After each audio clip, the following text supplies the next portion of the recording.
Hey, bonjour à tous, j'espère que vous allez bien. Aujourd'hui, je vous retrouve dans la deuxième partie de vidéo spéciale goûter.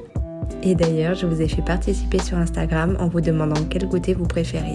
Et j'ai tenu compte de la majorité des réponses pour l'une de mes recettes. J'espère que cette vidéo vous plaira. Allez, c'est parti.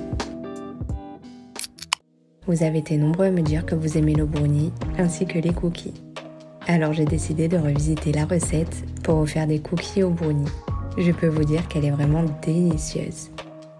Pour cette recette, vous aurez besoin de 145 g de farine, 20 g de poudre de cacao, une cuillère à café de levure chimique, une pincée de sel, 85 g de beurre, 170 g de cassonade, 2 œufs, d'extrait de vanille, ainsi que 200 g de chocolat dessert noir.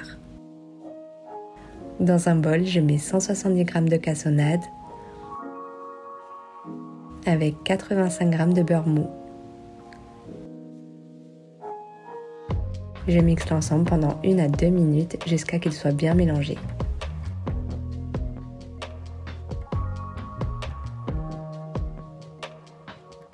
J'incorpore ensuite 2 œufs.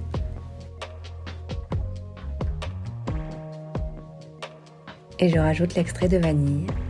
Vous pouvez prendre soit de la vanille liquide, soit une demi-gousse de vanille. Pour le coup, je prends un morceau de vanille, puis comme j'aime beaucoup ce parfum, je rajoute également une cuillère à café de vanille liquide. Je mélange ma préparation.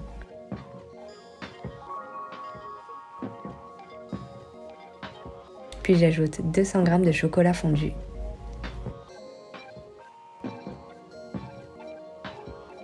Je continue le mélange jusqu'à ce que la pâte soit bien lisse.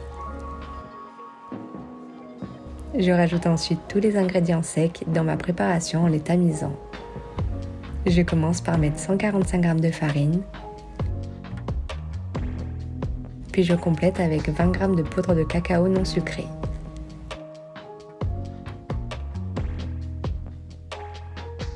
Je rajoute une cuillère à café de levure chimique et je termine en y mettant une pincée de sel. Je fouette l'ensemble jusqu'à ce que le tout soit bien mélangé.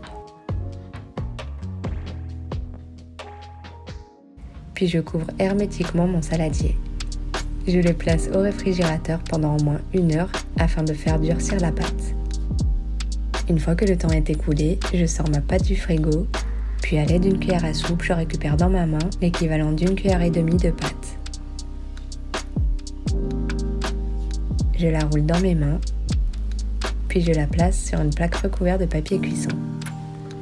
D'ailleurs, pensez bien à laisser un peu d'espace entre chacune, car lors de la cuisson, vos boules vont s'aplatir. Cette recette équivaut à environ 17 petits biscuits. Du coup, je fais 2 tournées. Une fois que les boules sont faites, je les place au four à 175 degrés pendant 9 à 11 minutes ou jusqu'à ce que le dessus des biscuits commence à se fissurer. Dès la cuisson terminée, je retire mes cookies, puis je les laisse refroidir environ 10 minutes afin que mes gâteaux durcissent. D'ailleurs, évitez de les déplacer juste après la cuisson, car vous risquerez de les casser. Et voilà le résultat, cette recette est vraiment incroyable. L'intérieur reste moelleux et fondant, c'est une recette vraiment que je vous recommande absolument. Pour la deuxième idée goûter, ce sont des petites verrines de muesli au yaourt. C'est quelque chose de très simple et rapide à réaliser, ça ne vous prendra que quelques minutes. D'ailleurs, pour cette recette, je vais utiliser des muesli que j'ai gentiment reçus de la part de My Muesli. Ils m'ont envoyé un petit carton avec plein de choses que je vais vous montrer, mais également une petite surprise pour vous. Ça fait plusieurs fois que je collabore avec eux et je suis toujours autant fan de leurs produits. Vous avez énormément de choix de muesli et vous pouvez même créer votre propre muesli avec un choix de plus de 80 ingrédients qualité bio.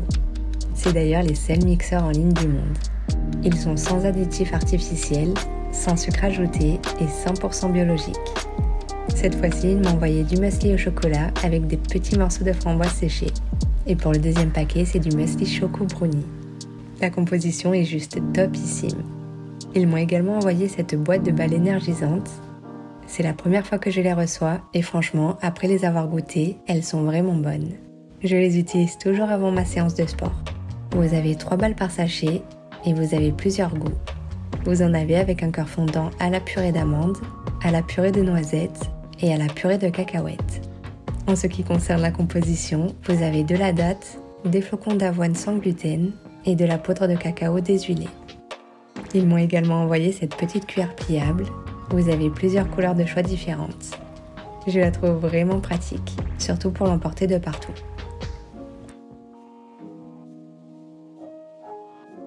Et pour terminer, ils m'ont envoyé ce joli bol qui d'ailleurs vous est offert dès 15 € d'achat sur le site.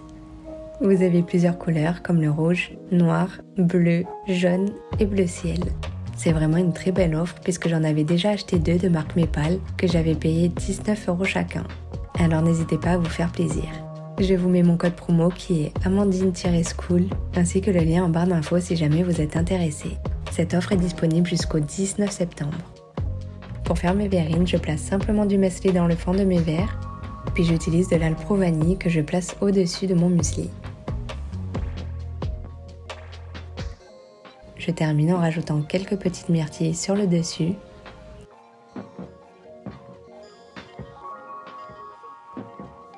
Ainsi qu'un peu de cannelle en poudre.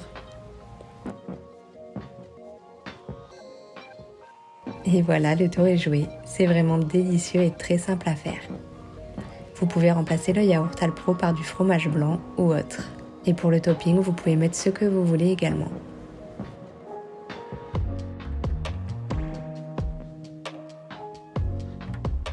Pour la toute dernière recette, je vais vous montrer comment faire ce 4 quarts. C'est une recette très simple à réaliser. Pour ça, vous aurez besoin de 180 g de beurre mou, 180 g de farine, 180 g de sucre, 3 œufs, ainsi qu'un demi-sachet de levure chimique. Je commence par mettre dans un bol 180 g de sucre avec 180 g de beurre.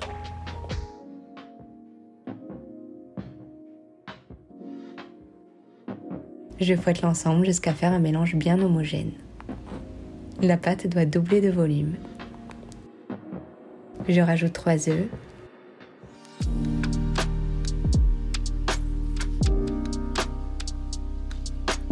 Puis je mélange à nouveau jusqu'à ce que ma préparation blanchisse. Je rajoute ensuite petit à petit ma farine tout en continuant de mélanger.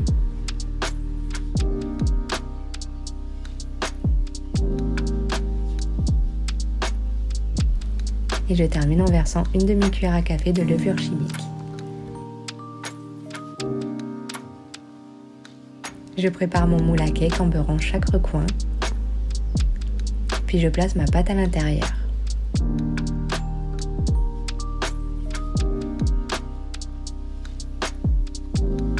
N'hésitez pas à lisser le dessus car elle est légèrement épaisse. Il ne me reste plus qu'à enfourner mon gâteau 45 minutes à 160 degrés chaleur tournante. Une fois mon gâteau cuit, je le laisse refroidir une dizaine de minutes avant de le démouler, puis je saupoudre un peu de sucre glace sur le dessus.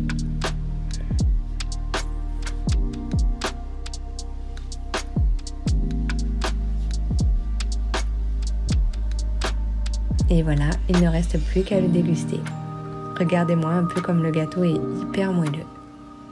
C'est la fin de la vidéo, j'espère qu'elle vous aura plu. En tout cas, n'hésitez pas à mettre le pouce bleu et à vous abonner pour suivre toutes mes prochaines vidéos.